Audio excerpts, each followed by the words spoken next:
Seja bem-vindo a mais um episódio do Voz do Especialista, a voz que referencia especialistas de referência para ter decisões confiáveis. E hoje nós estamos aqui com dois grandes amigos, colegas, meus parceiros aí de trabalho lá no Instituto Visager, doutora Luciana e doutor Márcio Isabela. Obrigada a vocês aí por aceitarem o convite. Muito obrigada, é uma honra estar aqui e parabéns por essa iniciativa, né? Um ambiente que a gente possa discutir assuntos.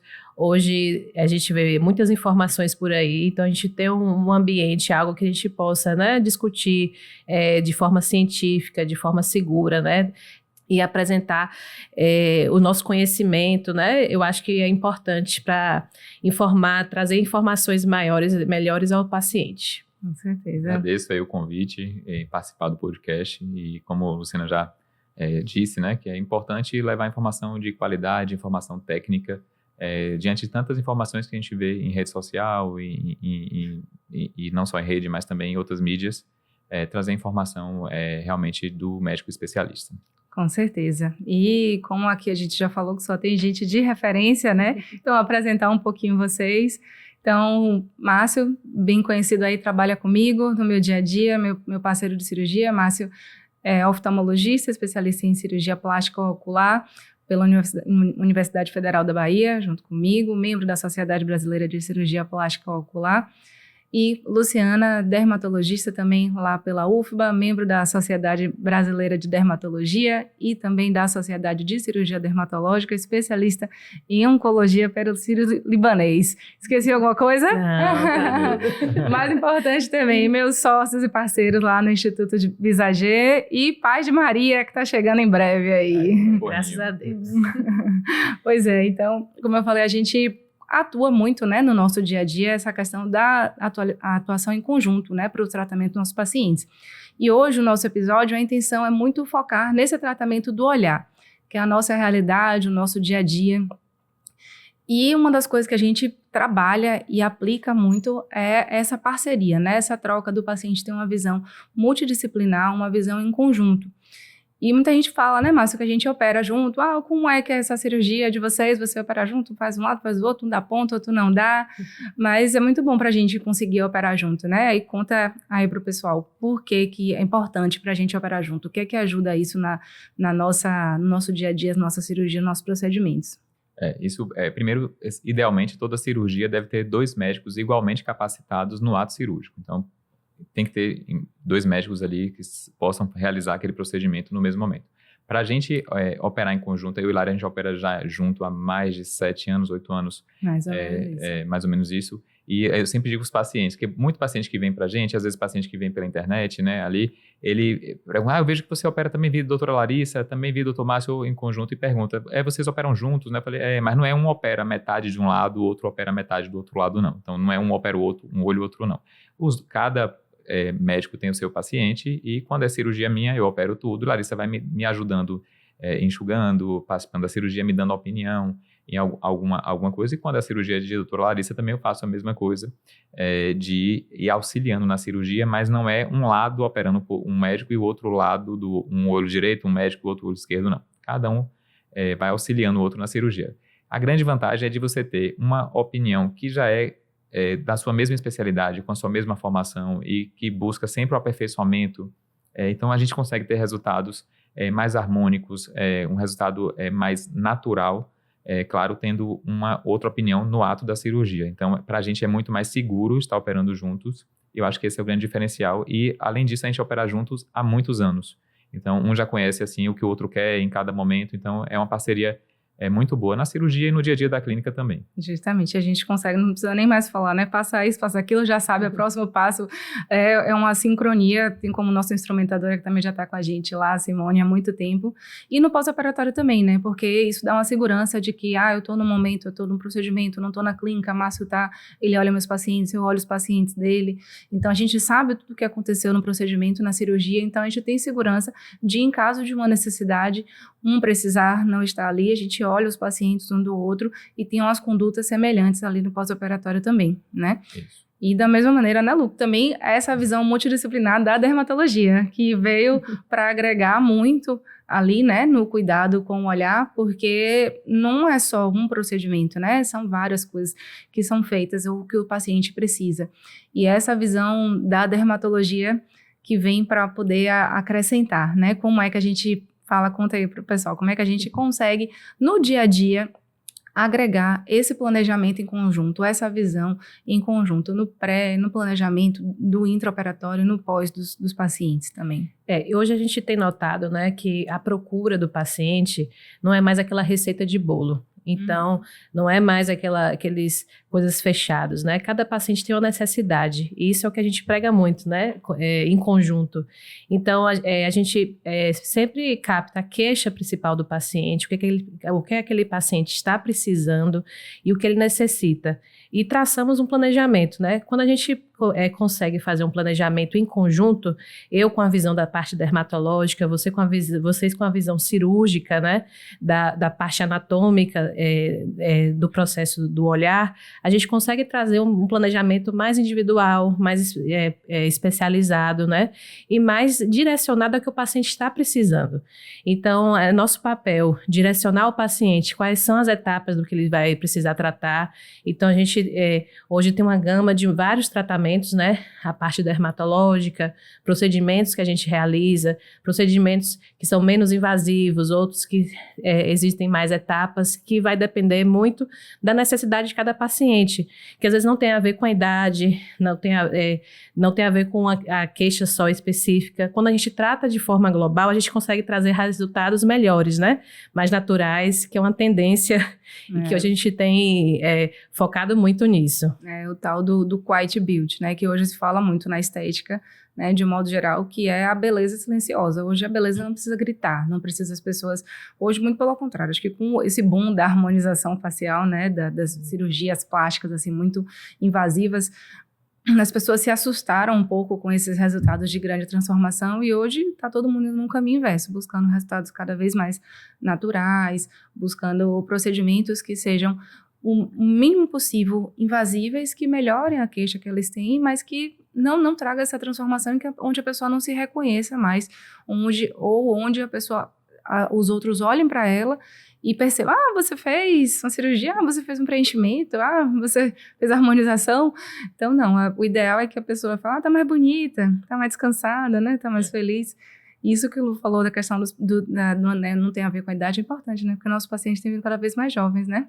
Isso, e o que eles geralmente impedem, eu quero ter o olhar, o rosto ali mais parecido de quando eu tinha 10, 15 anos atrás. Sentiu que houveram algumas mudanças, houve alguma mudança nesse período, mas que ele quer realçar o que ele já tinha, ou quer melhorar uma coisa mais discreta, que as pessoas percebam que está mais bonito, mas sem parecer que fez aquela cara de cirurgia, como tinha as nossas cirurgias das nossas avós, bisavós, quando faziam cirurgias plásticas, que a cidade toda foi no interior. Então, a gente tem aquelas figuras caricatas que todo mundo sabe lá, quem realmente fez cirurgia, que estava muito esticado. Então, hoje, a gente não percebe mais isso nos últimos anos, nem os médicos realizando, nem os pacientes mais pedindo aquele formato que fez cirurgia. E uma coisa que vem mudando muito e que ainda a gente tenta ainda essa objeção com os pacientes é em relação às idades.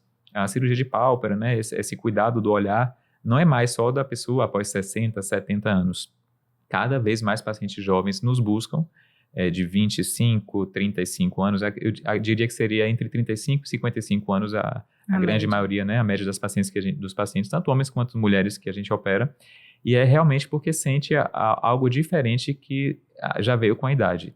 Essa percepção é muito subjetiva, porque depende de como que a pessoa se olha, se vê, de como que a pessoa está atenta às mudanças do seu corpo. Tem gente que não percebe, tem gente que às vezes a esposa, o esposo fala, sua pálpebra caiu um pouco, ou quando vai maquiar, um delineador percebe que não está igual como era antes, e aí percebe que tem algo diferente, o olhar está cansado, está triste, ou olhar de peixe morto, ou as pessoas no trabalho perguntam, você não dormiu, está tudo bem, por que está cansado? E às vezes a pessoa teve uma noite de sono ótima, está super disposta, mas realmente é a questão da gravidade, da idade da pessoa, caindo ali os músculos e um pouco de excesso de pele. Sobretudo em pacientes jovens, a gente observa que a gente opera jovens quando tem questões alérgicas nos olhos e que a pessoa tem uma rinite que sempre está edemaciando a pálpebra fica inchada, e volta, incha e volta. Esse excesso desse edema, esse acúmulo de líquido ao longo dos anos, pode gerar uma flacidez tanto da pálpebra, ou quem usa lente de contato durante muito tempo, e aí a pálpebra pode abaixar um pouquinho pelo uso de lente de contato por muitos anos,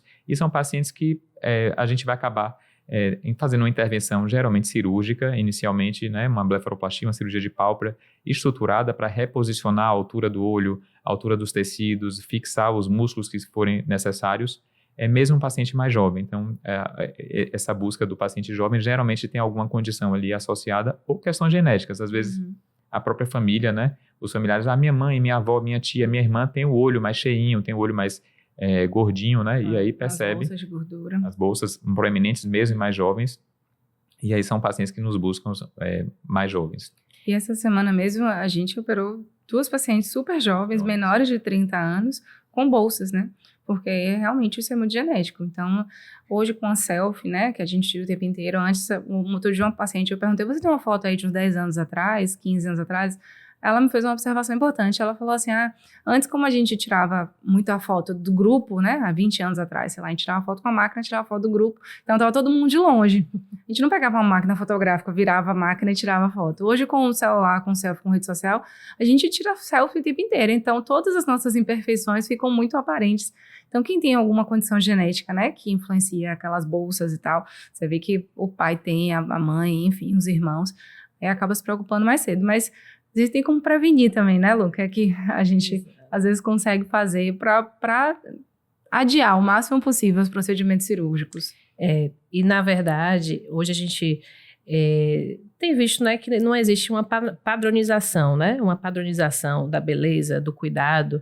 Hoje a gente vê que pacientes têm necessidades diferentes, né? Que tem a ver com a parte genética, tem a ver com hábitos de vida, tem a ver com questões associadas. Então, é muito importante a gente levar essa individualidade de cada paciente em consideração. Hoje, eu percebo no meu consultório, cada vez os pacientes se preocupam com essa parte do olhar mais cedo, né? Então, às vezes o paciente já percebe, um dos primeiros sinais que o paciente percebe no envelhecimento em relação ao rosto inteiro é a parte do olho, é a ruguinha que começa a aparecer. Mulheres pensam muito no craquelado da maquiagem, nota, né, que na maquiagem começou a ficar mais concentrada. Então, essa parte do olhar, eu acho que faz diferença na apresentação, né? Hoje a gente tem a noção que a nossa expressão facial, nosso rosto é o nosso cartão de visita. Então, a gente às vezes pode até estar se sentindo disposta, estar se sentindo descansada, mas às vezes tem expressões na gente que a gente tem passado que não está condizente com o que a gente está sentindo. E eu percebo que o olhar é uma das mais essenciais no rosto, né? Quando a gente tem esses sinais de bolsa, de envelhecimento, né? Esses sinais marcam a gente, deixam a gente com um olhar mais pesado, mais envelhecido, né? E isso incomoda bastante. Não sei se você recebe essa queixa. Todo dia. Como é que os pacientes te procuram, né? Mas é isso daí, todo dia, toda hora. Porque o Márcio falou, a gente tô cansada, tô ótimo, dormi super bem. Os pacientes falam assim, o pessoal me pergunta, você tá cansada? Eu já tô chateada de dizer que não tô cansada, que eu minto. Tô cansada, sim, não dormi nada.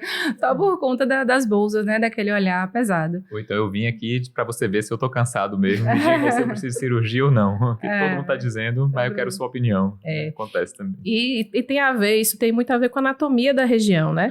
Então, não lembro quantas vezes bate, a gente pisca por... 3.000 vezes 3.000. Pois quando eu soube disso, eu fiquei 3.000 vezes por hora, né? Então, no músculo que a pele da pálpebra é a região mais fina, né?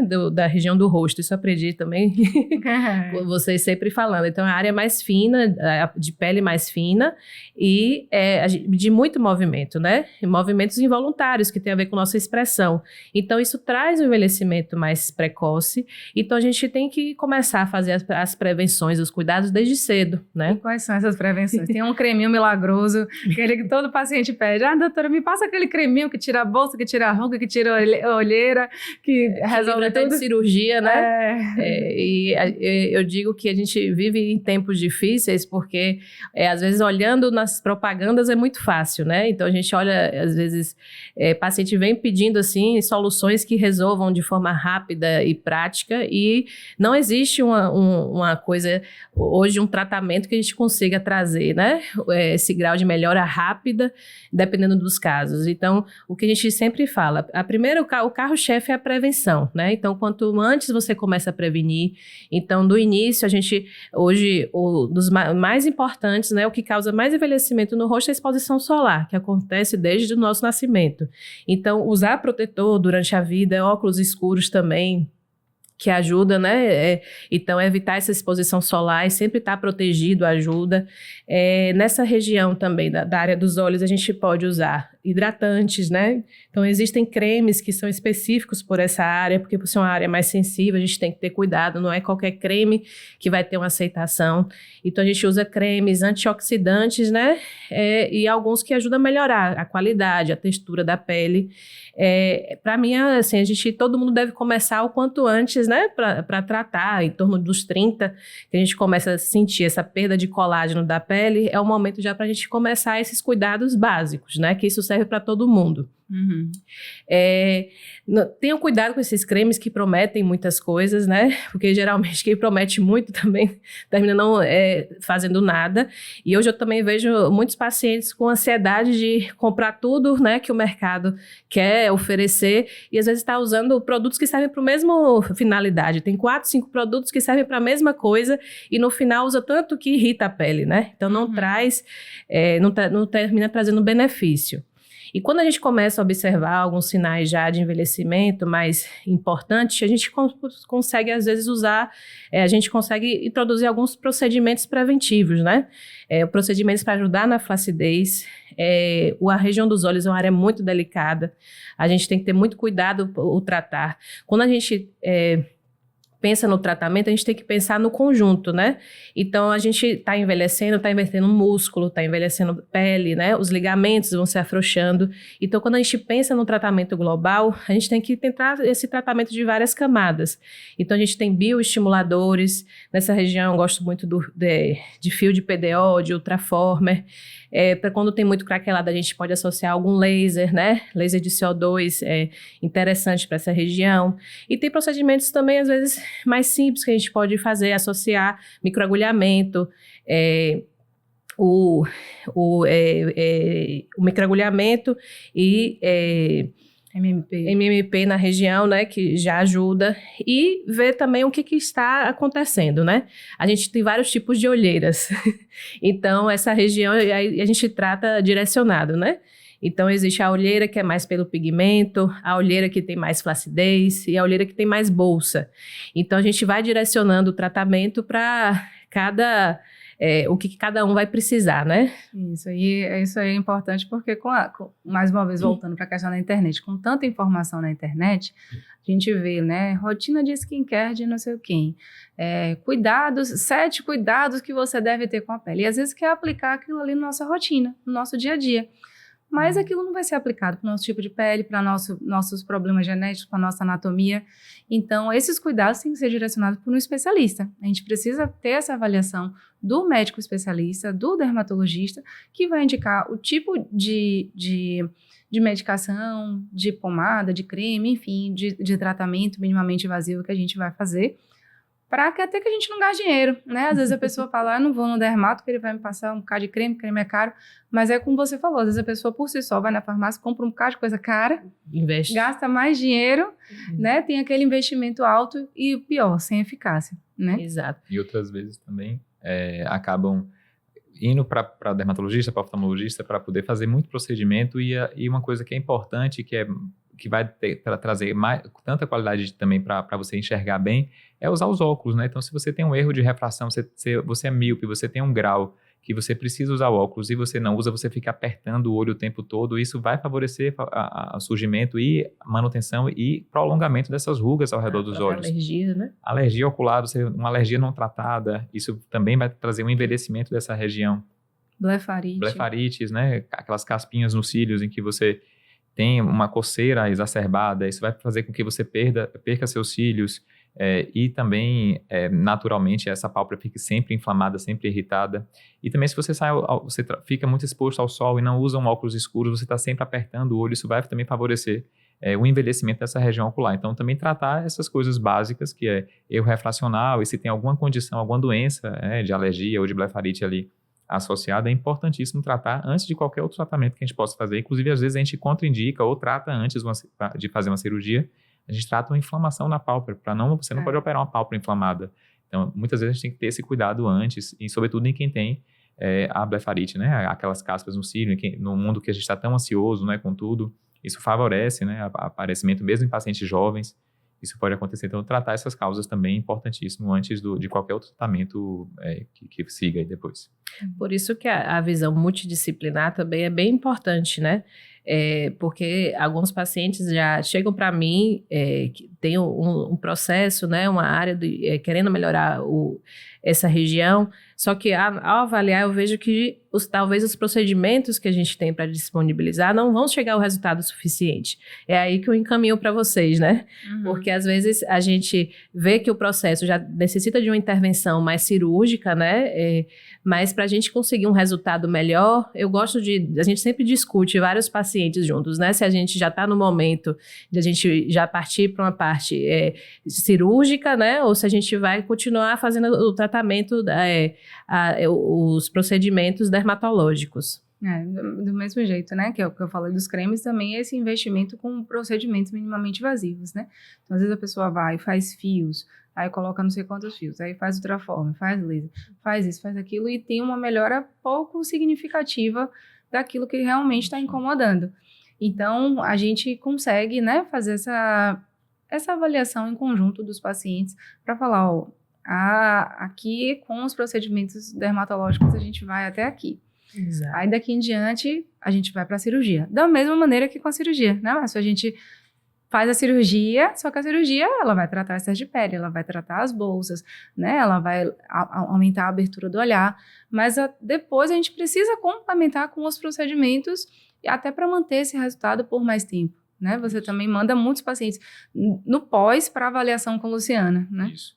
Hoje mesmo, hoje de manhã, a gente estava paciente que a gente operou ano passado e a gente fez lift de supercílios e pálpebras superiores.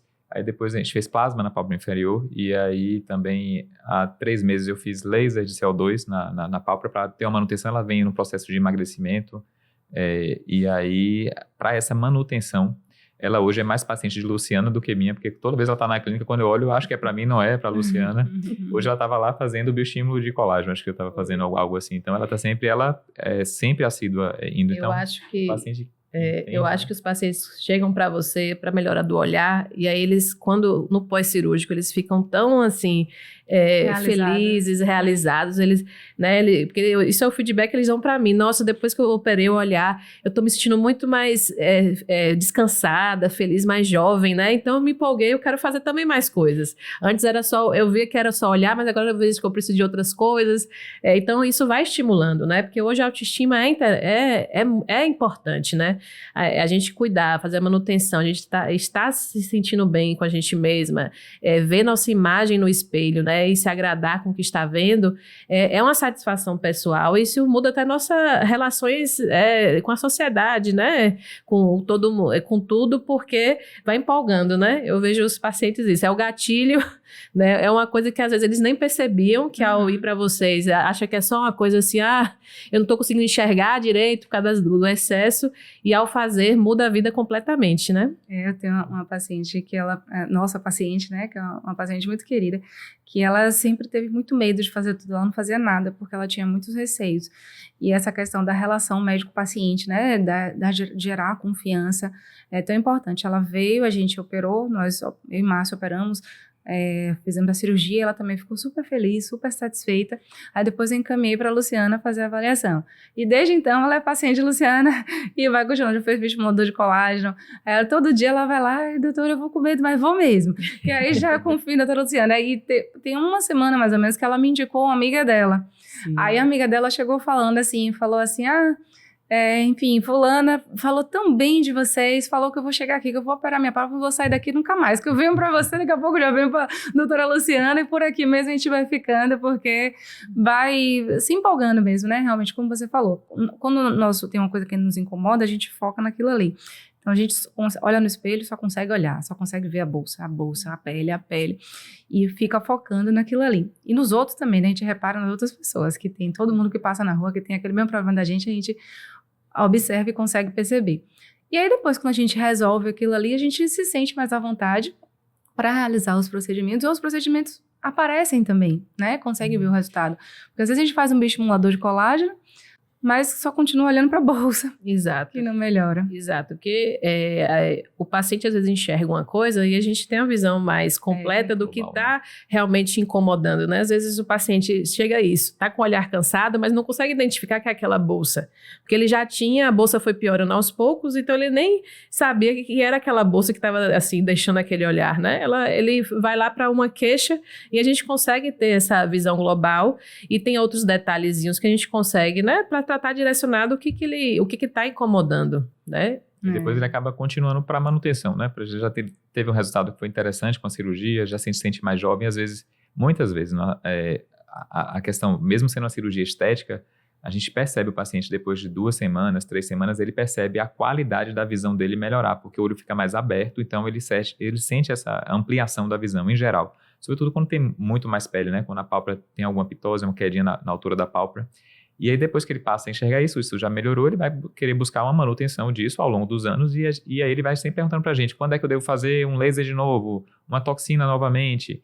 E aí, a gente geralmente sugere, né, Lu? Acho que 2 vezes ao ano, uma toxina ali, pelo menos, para poder... Eu sempre digo, qualquer cirurgia que você faça, tem que cuidar da pele que fica, né? Porque o processo de envelhecimento, ele é progressivo. Então, o quanto uma cirurgia vai ter de duração, né? O quanto ele vai conseguir fazer, depende da sua manutenção, que também tem a ver com seus hábitos de vida, né? Então, tem a ver com seu sono, tem a ver com os hábitos de vida saudáveis, tem a ver com atividade física, tem a ver com sua alimentação, né? Coisas que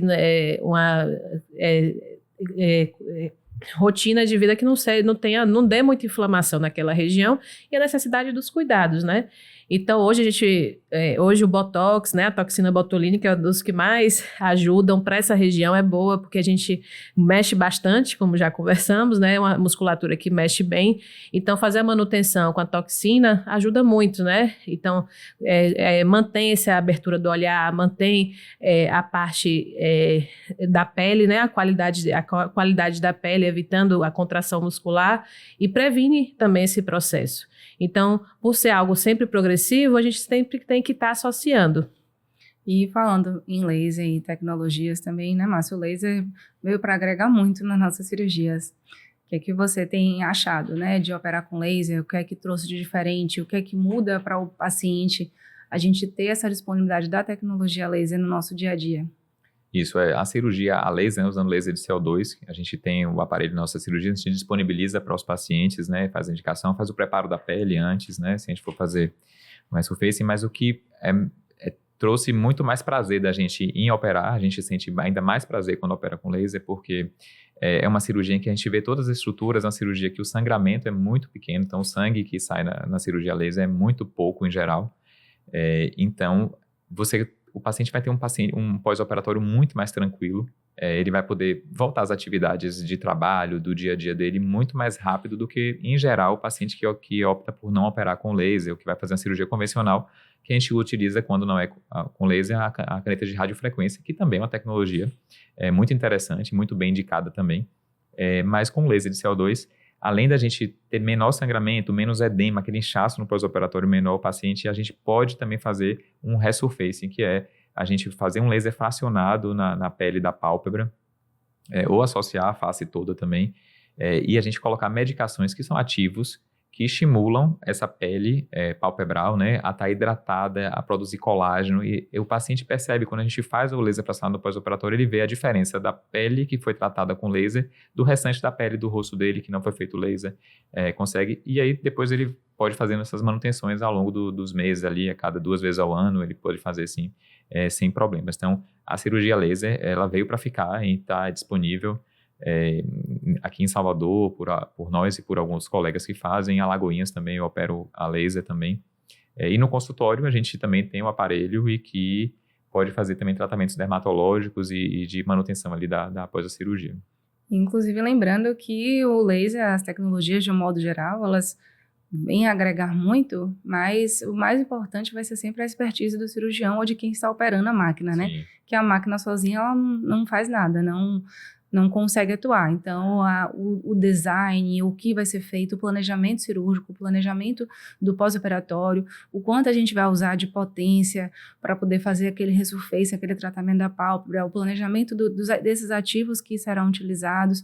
Então, isso é que é o maior diferencial em si do resultado de excelência, né, que o paciente deseja ter e que a gente almeja que tenha também. Inclusive, Lu, a gente usa também o laser no pós-operatório, até lá no consultório e tudo mais, para poder tratar a cicatriz também, né? E aí é isso que é a importância do médico também especialista, né? Então, a gente tem que estar sempre se atualizando. Então, as técnicas, a gente sempre leva a nossa base, né? Na parte cirúrgica que a gente está aprendendo, mas hoje em dia as tecnologias cada dia surge um modo diferente. Então, vai do especialista aprender, né? Conseguir discernir o que vai ser importante, o que pode ajudar. Isso tem a ver muito mais com experiência, né? Hoje tecnologia é fácil acesso em qualquer lugar, né? Então a gente procurar bons profissionais que estejam preocupados com a parte científica, não é só usar o que está na moda, né? Então, a gente mesmo, vocês com aparelho, foi muito tempo pesquisando, muito tempo de estudo, né? Conversando, em conjunto, de aprendizagem, de cursos para falar, não, isso aqui pode ser melhor, vai ser melhor do que o que a gente já está fazendo, a gente vai conseguir aprimorar, porque a gente precisa saber também filtrar, né, o que vem de novo, que está agregando ou que não vai ajudar tanto. E aí o laser de CO2 já é uma coisa conhecida bastante na dermato, a gente já faz bastante, né?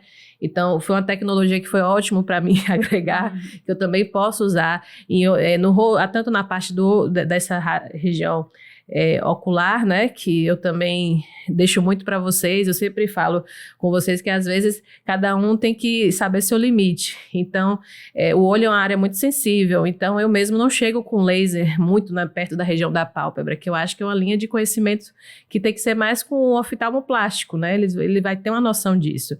Mas em outras áreas do rosto, então, para essas rugas finas, essas rugas que já estão marcando, a gente gosta muito, né, do resultado, porque ajuda a esse estímulo de colágeno, ajuda a melhorar a qualidade de pele, a melhorar o vício, né, da pele. E a cicatriz, sim. Hoje, essas tecnologias ajudam muito, né? E de cicatrizes diversas, que vai de cicatriz de acne, a cicatriz pós-cirúrgicas, de outras cirurgias, né, na região. Então, a gente consegue um apegado bem... É um laser, né, que tem um leque muito grande de possibilidade de tratamento. Mas lembrando também que a gente mora numa cidade quente, a gente mora em um lugar que mesmo você não tomando sol, tem o calor, né, que a gente está exposto. Então, precisa de uma avaliação muito minuciosa, né, do cuidado que a gente vai ter, quem tem a indicação de fazer, como você mesmo disse, não é só o aparelho, é quem está operando, a máquina, né, quem está fazendo para saber se aquele procedimento vai ser o ideal, o mais indicado. E o pessoal tem muito medo nessa questão das consequências, né? Se vai manchar, se não vai, da mesma maneira que a cicatriz. E por mais especialista que a gente seja e esteja sempre se atualizando, tudo, o processo de cicatrização é muito individual, né? Então, essa avaliação em conjunto que a gente faz no pós-operatório vai ajudar também nesse tratamento, né? Às vezes tem uns pacientes que se assustam um pouco com o termo de consentimento, né? Eu falo sempre que o termo de consentimento é igual a bula de remédio, vai ter tudo que pode acontecer na cirurgia. Mas independente daquilo que possa acontecer, aquilo não nos exime de ir cuidando daquele pós-operatório. Então, os nossos pacientes, né, Márcio, a gente cuida muito da cicatriz no pós-operatório de acordo com a evolução de cada um. E aí entra mais uma vez o tratamento em conjunto, né? Isso. E eu sempre digo ao paciente também no termo, as complicações aqui descritas de cicatriz, de posicionamento palpebral, isso aqui eu mesmo vou resolver. Então, é aqui mesmo que a gente resolve. Então, se tiver complicação de alguma coisa, você já está com um especialista capacitado que vai resolver isso aqui, certo? Dentro do que pode acontecer. Claro que existem situações que podem ser descritas ali que fogem da nossa, como reação à anestesia, alguma coisa assim, mas também é uma cirurgia segura que está o tempo todo o médico anestesista ali ao lado. Existem também as cicatrizes que são previsíveis, né? Que depende muito do tipo de pele, de como você vai operar, que isso depende muito do cirurgião, né? De como ele estava operando, da técnica que ele está usando. Então, as previsíveis a gente consegue controlar com um bom procedimento realizado, né? O acompanhamento, que eu acho também fundamental, essa disponibilidade no pós, essa interação, esse cuidado bem próximo do paciente faz a diferença, porque às vezes um incha mais, outro fica pigmenta mais. Esse cuidado no pós-imediato também ajuda a ter. E tem as questões imprevisíveis, que vai de uma genética, de algo que a gente não podia controlar, né? E a cicatriz acontece, mas que o médico não conseguiu, não pôde prever, mas ele também tem aptidão igual para também conduzir, né? Conduzir o tratamento, tomar medidas que possam evitar, né? Que possam melhorar aquela qualidade de pele, aquela formação das cicatrizes. E medidas no tempo certo, né? Cada fase da cicatrização, o médico tem que saber qual a fase que o paciente se encontra, se é uma fase que a cicatriz está se remodelando, ela está ainda proliferando, e isso vai ter indicação de tratamentos diferentes, né? Quando que vai poder agir um laser numa cicatriz, ou quando que vai precisar só usar a mesma pomada cicatrizante. Então, isso aí vai ser muito do dia a dia e de forma personalizada. Cada paciente é de um jeito, mesmo que a gente opere às vezes irmãos no mesmo dia, marido e mulher às vezes, ou amigos no mesmo dia, ou em uma semana separada da outra, e diz, grupo de amigas, grupo de amigas, não sei o quem inchou mais do que não sei o quem. Então, existe essa comparação, mas cada pessoa é de um jeito. O importante é que com 3 meses esteja todo mundo ali com um olhar bonito, belo, assim, já totalmente desinchado, né, que é o prazo, assim, em máximo, geralmente, que o edema pode persistir, mas geralmente não é um edema grande, o maior ali, a primeira e segunda semana. Depois, realmente é só de melhora, geralmente, em todo mundo. E essa visão, né, da gente em conjunto ali nesse cuidado pós essas intervenções precoces, realmente eu vejo que fazem muita diferença. Porque tem uma ansiedade, né? Todo mundo que faz procedimento. Eu operei mesmo uma paciente que a gente operou ontem, hoje ela me mandou mensagem, doutora, em quanto tempo eu vou ter uma noção, né, do resultado? E essa ansiedade é normal, né? Ainda mais no mundo de hoje, que é tudo muito imediatista, né? Com as redes sociais, nossa vida é muito rápida, muito corrida.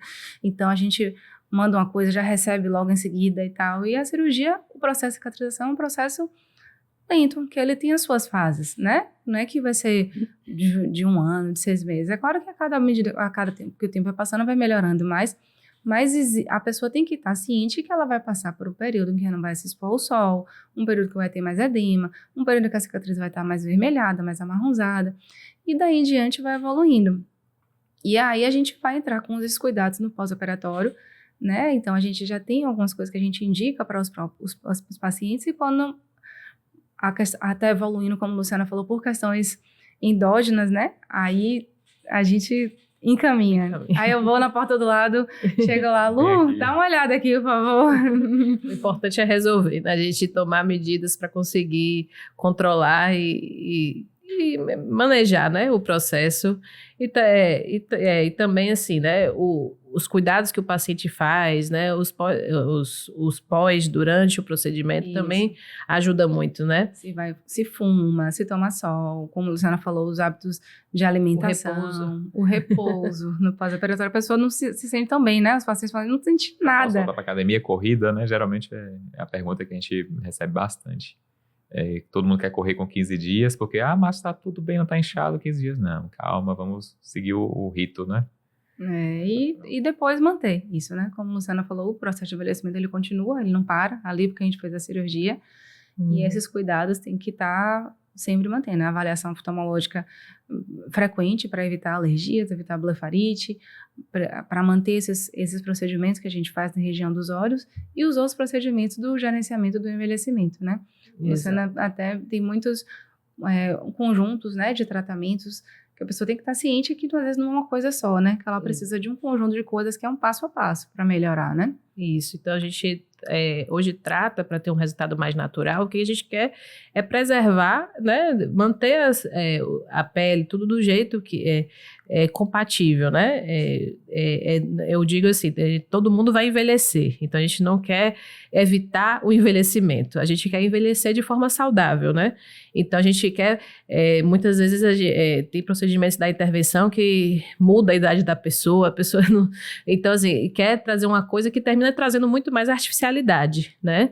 Então esses procedimentos, até os cirúrgicos também, é só para manter as coisas do jeito que estavam, né? Corrigir pequenas coisas para a pessoa conseguir envelhecer de forma natural, né? Eu sempre comento com meus pacientes que hoje o envelhecimento da pele está diferente do envelhecimento da nossa mente, né? Então, antigamente uma senhora de 70 anos já era cabelinho branco, né? As ruguinhas dela, né? Aposentada, se não trabalhava mais, cheio de ruga no rosto, já não fazia mais, era vovozinha, né? Hoje, com 70 anos, é minha mãe, que trabalha normalmente ainda, não deixa um fio de cabelo branco aparecendo, tá sempre no salão, sempre disposta, né? Tá curtindo a vida por esse período. Então assim, quer trazer esse ar, né, de rejuvenescimento, esse ar de descanso, de diminuir esses sinais de envelhecimento que pesam o rosto, né, e que muda a nossa aparência. Fala assim, poxa, eu tô tão... eu não me sinto, né, com 70 anos, com 60 anos. Eu quero parecer, né, eu me sinto jovem ainda, tô na minha melhor idade. Então, nossos procedimentos servem para isso, né, para alinhar essa nossa envelhecimento da cabeça, psicológico, né, com o nosso envelhecimento físico. E a gente sabe que o que a gente lida, no final das contas, no dia a dia com as pessoas é a autoestima, é o que está dentro, né, o olhar, como a gente falou no começo, é algo que o olhar, ele reflete o que está dentro, não só o que está fora. Então, cada pessoa que entra, que chega em contato com a gente, cada paciente que a gente atende, a gente tem a noção que a gente está lidando ali com uma história de vida, com o olhar que está refletindo as coisas que a pessoa está passando no momento, o que passou ao longo da vida dela em diversas situações.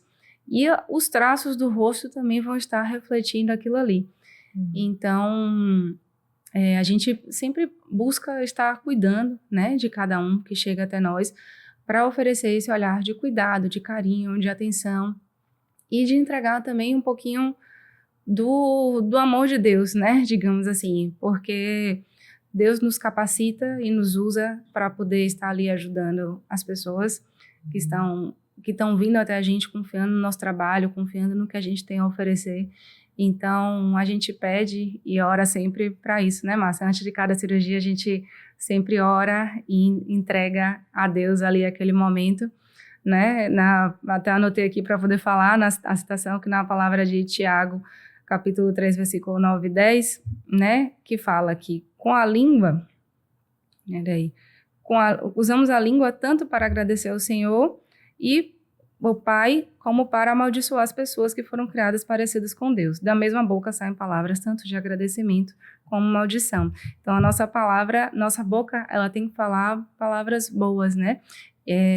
a gente tem que profetizar coisas boas. E antes de começar cada cirurgia, né, Márcio, a gente entrega e pede a Deus para nos abençoar, nos guiar ali naquele momento que esteja usando nossas mãos para fazer o que seja da vontade dele e trazer o bem, né?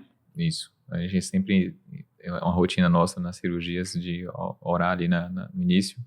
E muito paciente pede também, né? Alguns pacientes pedem, vocês vão orar também aqui com a gente. Aí o paciente às vezes está um pouquinho, às vezes já começando a sedar, mas sempre é um momento que a gente dedica de que a gente começa a nossa concentração também ali para o ato, né, da cirurgia e entregando ali que seja um procedimento e que Deus seja presente ali, né? E Deus nos ensinou muito o ato de servir, né? Então a gente está aqui para servir todo mundo, não o paciente, ou não mais a todos, né? Nossos familiares. Então quando a gente está ali pelo ato de servir, né? De poder ajudar, o que o paciente está precisando, quais são as queixas, né? O que está levando a ele ao processo que está incomodando, a gente tem esse olhar mais de cuidado, um olhar mais, né? Que foi ensinado por Deus e que a gente tem que praticar no nosso dia a dia, em todas as situações e na profissão é uma delas, né? Que é o nosso dia a dia. Então, o dever cumprido, né? A gente vê aquela satisfação do paciente, poxa, era isso mesmo que eu queria.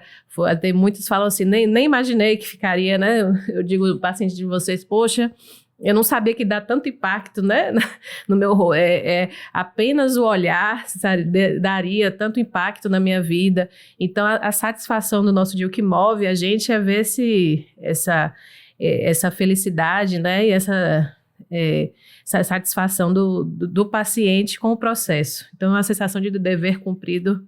Vem daí, né, da alegria da gente ver no resultado final ali que ficou uma pessoa desejável e teve aquela transformação interna muito além da transformação externa. É verdade. É isso. Então, obrigada, né, a vocês.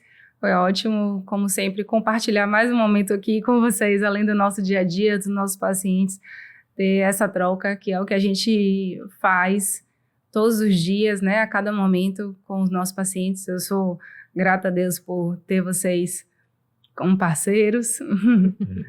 Fico muito feliz porque realmente foi uma parceria que foi ali, que Deus trouxe na minha vida, com mais do que amigos, que parceiros, que a gente consegue dividir o nosso dia a dia, né, os nossos pacientes, as atribulações, o nosso consultório. A gente procura sempre que seja um ambiente que todos se sintam acolhidos, né, e sintam bem. E obrigada pela presença de vocês aqui no Voz do Especialista. Obrigado, a gente que agradece o convite. Foi ótimo o podcast também, e a parceria e ter você com a gente ali, Lari, na clínica é muito enriquecedor, porque nos estimula também muito a melhorar, a atualizar, a buscar e também se desenvolver, mas dentro dos propósitos e caráter que a gente tem muito, muito semelhante, né? Então, acho que é isso que talvez una nós três, seja os princípios muito parecidos. Desejo muito que Deus abençoe esse espaço, né, que vocês estão criando. Achei uma ideia maravilhosa, né? Eu acho que o especialista está precisando ter voz, né? Então, o nome, toda a proposta, eu achei que traz um diferencial, né? Porque o objetivo não é um marketing propagandista, de invenção de protocolos e tecnologias revolucionárias, né? É um espaço que a gente, como especialista, tem que também ocupar, né? A gente tem a nossa formação, tem a nossa dedicação, tem os nossos estudos que são diários, né? Então, a gente é um espaço que eu não tenho dúvidas que fará muito sucesso, né? Porque é um espaço que existem muitos especialistas que precisam falar, ser ouvidos, né? Ter esse espaço, esse momento de acolhimento, como você está se dispondo a fazer esse projeto. Eu acho que vai mudar, né? A gente precisa tomar mais coragem, né? Coragem de falar, de nos expor, né? Para colocar, então, para nos posicionarmos, né? Nesse ambiente. E eu acho que você criou uma sementinha aí que vai se propagar bastante. Então, desejo tudo de bom. Que Deus esteja aí sempre com vocês nesse projeto. Obrigada. Que Deus abençoe aí, que já a Maria estará aí Em breve. Lu tá Na saindo de próxima eu volto licença com ela. maternidade, pois é. Pois é, Vai dar uma pausa aí de leve, mas já tá de volta. E Márcio continua aí cuidando de Maria, cuidando dos pacientes, tudo junto. Tanto que quando eu vi que, quando eu descobri, né, quando eu soube que você já iria iniciar, eu falei, não, tem que ser antes de Maria chegar, porque eu quero ser uma das primeiras. Porque tem muito profissional aí na fila, muita coisa, mas eu acredito muito no projeto, então eu também quero participar, quero estar alinhado, né, vendo o crescimento de vocês e poder participar também. Com certeza, e teremos outras oportunidades também depois. É Sim. isso, obrigada. Obrigada por mais um episódio aí do Voz do Especialista, nos acompanhem por aqui, que teremos vários outros especialistas aqui tendo voz, né, falando com quem precisa ouvir e as pessoas que têm muito a falar, se comunicando com os pacientes, com os colegas, de um modo geral, passando informação de credibilidade e de qualidade para vocês. Até os próximos A Voz do Especialista.